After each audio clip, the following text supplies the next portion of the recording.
Hello दोस्तों, आपका हमारी YouTube चैनल कृष्णा में स्वागत है। आज हम आपको एक वीडियो के माध्यम से बताएंगे मनुष्य की बर्बादी क्यों और कैसे होती है, उनका कारण क्या है, मनुष्य को कौन सी गलती या बर्बादी का कारण बनती है। तो कृपया वीडियो को स्किप मत करें, पूरा सुने। यदि आप हमारे चैनल में पहली बार आए हैं तो सब्सक्राइब करना ना भूलें। दोस्तों, आज के उपदेश के माध्यम से मैं आपको उन 7 गलतियों के बारे में बताने जा रही हूँ जो गौतम बुद्ध अक्सर अपने शिष्यों और सांसारिक लोगों को कभी न करने की सलाह देते थे। दोस्तों, अगर आप अपने जीवन में खुश रहना चाहते हैं तो आज से ही ये 7 गलतियाँ करना बंद कर दीजिए। तो आइए बिना समय बर्बाद किए जानते हैं उन 7 गलतियों के बारे में जो व्यक्ति का जीवन बर्बाद कर देती है। पहला, किसी को ज़बरदस्ती सलाह देना। दोस्तों, सबसे पहले तो ये समझ लीजिए कि हम सलाह क्यों देना चाहते हैं। हम सलाह देना चाहते हैं क्योंकि हम चाहते हैं कि दूसरों को बुद्धिमान लगे, लेकिन होता बिल्कुल उल्टा है, यानी वह हमें मूर्ख समझता है। दोस्तों देखिए, 2 तरह के लोग होते हैं। एक तो वो जो बड़ी बड़ी कहानियाँ सुनाते हैं लेकिन उनकी बातों का लोगों पर कोई असर नहीं होता, और दूसरे वो हैं जो एक शब्द कहते हैं और लोगों के दिल कांप उठते हैं। इसलिए ऐसा इंसान बनो जिसकी हर बात की वैल्यू हो। एक छोटी सी घटना से मैं आपको समझाता हूँ। एक बार गौतम बुद्ध जंगल में रास्ते से गुजर रहे थे। तभी एक साधु की नज़र उन पर पड़ी और वह उनकी ओर आकर्षित हो गए। मित्रों, बुद्ध के प्रति आकर्षण होना स्वाभाविक था।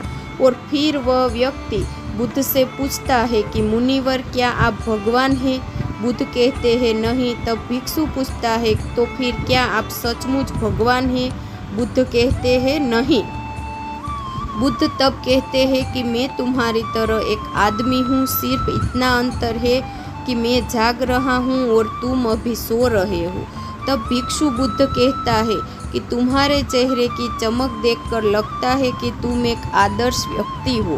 तब एक आदमी है, अतः मैं यह जानना चाहता हूँ कि आपके गुरु कौन है और किसके मार्गदर्शन ने आपको एक आदर्श मनुष्य बनाया। बुद्ध कहते हैं कि शुरू में मेरे कई गुरु थे, लेकिन मैं आत्मज्ञान के इस पथ पर अकेला ही चला। मैंने सैकड़ों गलतियाँ की, उसके बाद मुझे स्वयं ही आत्मज्ञान प्राप्त हुआ था। यह सुनकर भिक्षु क्रोधित हो गया और बुद्ध से बोला, जाओ, मैंने तुम्हारे जैसे बहुत से पाखंडी देखे हैं, तुम गुरु का सम्मान लूट रहे हो। बुद्ध का उत्तर बिल्कुल सही था, लेकिन व्यक्ति के भीतर के बुद्ध का उत्तर गलत था। इसके बाद बुद्ध उस व्यक्ति को समझाने के लिए एक भी शब्द खर्च नहीं करते। बाद में उन्हें इस बारे में पता चलता है, लेकिन उस समय बुद्ध अपनी ऊर्जा और समय बर्बाद नहीं करते हैं। सूत्र यह है कि सलाह या ज्ञान केवल उन लोगों को दे जिन्हें इनकी आवश्यकता है। अपने आप को किसी वस्तु, व्यक्ति या परिस्थिति से बांधना। दोस्तों, ये जिंदगी 2 रास्तों पर आधारित है। पहले आप प्रगति करोगे और फिर विनाश की ओर जाओगे। तो एक बात तो तय है कि अगर आप अभी प्रगति नहीं कर रहे हैं तो आप हर पल विनाश की ओर बढ़ रहे हैं। ये बात भले ही आप जानते हो या नहीं। दोस्तों, लोग नशा इसलिए नहीं छोड़ते क्योंकि उन्हें अभी तक पता नहीं होता कि यह भविष्य में कितना विनाशकारी हो सकता है। इसीलिए जो चीज़ें आपके भविष्य में बाधा बन रही है उन्हें धीरे ही सही आज से ही छोड़ना शुरू कर दे, फिर आपकी ज़िंदगी धीरे धीरे बदलने लगेगी। हर किसी की सलाह को ज़्यादा गंभीरता से न ले। दोस्तों, उसकी सलाह को गंभीरता से न ले जो देने लायक न हो। कैसे पता करें कि कौन योग्य है और कौन नहीं? सीधी सी बात है, अगर कोई बुजुर्ग व्यक्ति है और सभी लोग उनका सम्मान करते हैं तो सिर्फ इसलिए उसकी सलाह को कभी भी गंभीरता से न ले। बड़े बुजुर्ग अच्छी सलाह देते हैं, लेकिन यह हर बार सच नहीं होता। दोस्तों, अगर आप कुक बनना चाहते हैं और किसी गायक से सलाह लेते हैं तो संभव है कि गायक आपको सलाह तो देगा, लेकिन आपका खाना नहीं बनेगा जो मानक आप चाहते हैं। न तो अपनी माँ का अपमान करे और न ही किसी को आपका अपमान करने दे। इस पूरी दुनिया में अगर कोई है जो आपको निस्वार्थ भाव से प्यार करता है तो वह आपकी अपनी माँ है। दोस्तों, गौतम बुद्ध की माता, जिनका नाम महामाया था, ने बुद्ध को जन्म देने के 7 दिन बाद अपना शरीर त्याग दिया। उसके बाद बुद्ध की मौसी, जिनका नाम रानी प्रजापति था, उनका पालन पोषण किया। गौतम बुद्ध ने अपने उद्देश्यों में अक्सर सांसारिक लोगों को यह सलाह दी है कि उन्हें अपनी माँ से प्यार करना चाहिए और उनकी देखभाल करनी चाहिए, और न तो अपनी माँ का अपमान करना चाहिए और न ही किसी और को ऐसा करने देना चाहिए। लेकिन देखो, मनुष्य का स्वभाव क्या है, वह उससे भी प्रेम करता है जो उससे प्रेम नहीं करता। दूसरों के बारे में सोचते रहना। नोट्स: प्रत्येक शब्द को ध्यान से सुने। दोस्तों, अगर आप ध्यान से देखेंगे तो पाएंगे कि आप सारा दिन दूसरों के बारे में सोचते ही रहते हैं और फिर अंत में दुख ही मिलता है। इसलिए स्वार्थी बन जाए और खुद से प्यार करें, लेकिन एक बात याद रखें कि खुद से किसी से प्यार करने या स्वार्थी होने का मतलब यह नहीं है कि आप दूसरों को नुकसान पहुंचाइए। मित्रों, बुद्ध भी स्वार्थी हो गए थे ताकि उन्हें ज्ञान प्राप्त हो सके। जब उन्हें आवश्यकता पड़ी तो उन्होंने अपने पिता, पुत्र, पत्नी या राज्य के बारे में नहीं सोचा और केवल अपने बारे में सोचा और सब कुछ छोड़कर जंगल में चले गए। इसीलिए जीवन में स्वार्थी होना जरूरी है, लेकिन सही मकसद के लिए और ताकि इससे किसी को नुकसान न पहुंचे।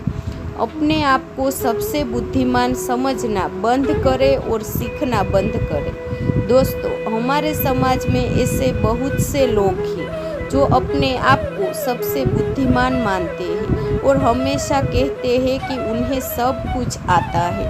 ऐसे लोग कभी भी कुछ नया सीखने की कोशिश नहीं करते, जिसके कारण वे हमेशा पीछे रह जाते हैं।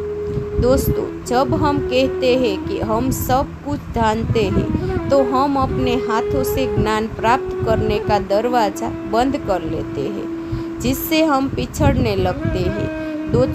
दोस्तों, बिल गेट्स और वॉरेन बफेट आज भी दिन के ज़्यादातर समय पढ़ते रहते हैं और कुछ नया सीखते रहते हैं। दोस्तों, इसलिए हमेशा कुछ नया सीखते रहिए और आगे बढ़ते रहिए।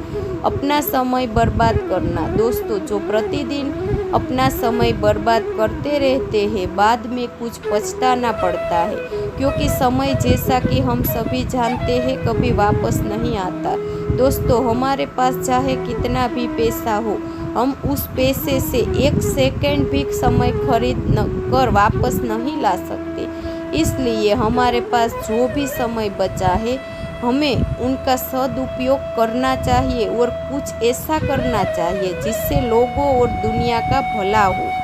दोस्तों, ये थी वो 7 गलतियाँ जो हमें अपने जीवन में कभी नहीं करनी चाहिए। और अगर आप भी अपने जीवन में ये 7 गलतियाँ कर रहे हैं तो आपको अब से ये 7 गलतियाँ करना बंद कर देना चाहिए। दोस्तों, आपको यह उपदेश कैसा लगा, कृपया नीचे दिए गए कमेंट बॉक्स में कमेंट करके हमें बताइए। साथ ही अगर आपको ये प्रवचन पसंद आया और ये आपके लिए उपयोगी लगा तो इस प्रवचन को लाइक कर देना और अपने दोस्तों के साथ ज़रूर शेयर करना। दोस्तों, हम आपसे फिर मिलेंगे ऐसी ही एक मोटिवेशन वीडियो के साथ। तब तक आप जहाँ भी रहे खुश रहे और खुशियाँ बांटते रहे। हमें अपना बहुमूल्य समय देने के लिए हार्दिक धन्यवाद। जय श्री कृष्ण।